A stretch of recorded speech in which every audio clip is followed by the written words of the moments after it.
She wiped her hand across her face, clearing away the moisture. Okay, that's okay. We're still alive.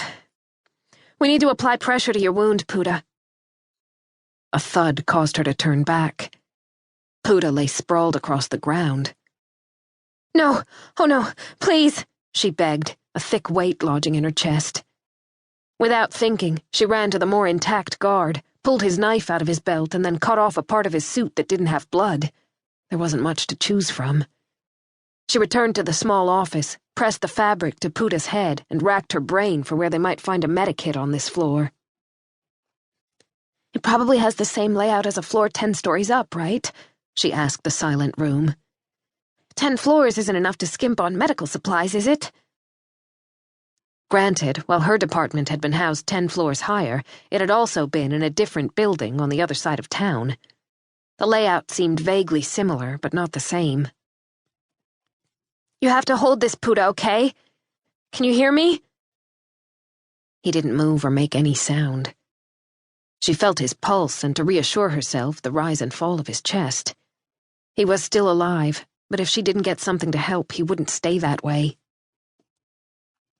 I'm gonna go for supplies, okay? Just hang tight.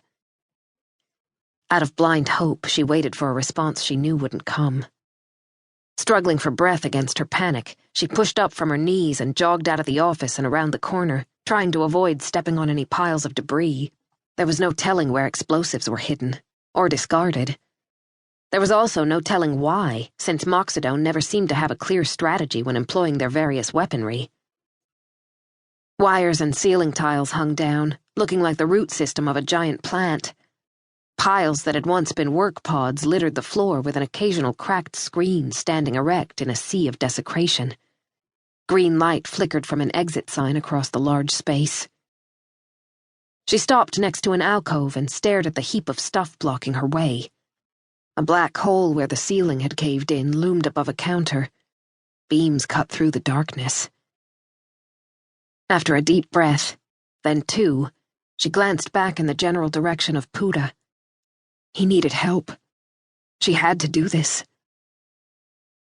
Gathering her courage, Danissa stepped onto the mound. Not stopping, she took another step, and then another, her heart clattering in her chest. Something clicked. She tried to get footing to jump, but a piece of rubble fell away, making her struggle for balance. She squeezed her eyes shut, knowing this was her only chance to get clear. No explosion. Oh, thank the Holy Divine, she breathed. Come on, Danissa, almost there. You can do it. She half slid down the other side of the pile and crashed into cabinets. Frantically, she pulled on the plastic handles one by one, only able to open each cabinet a fraction. Computer parts and hardware sat in neat piles, not affected by the blast.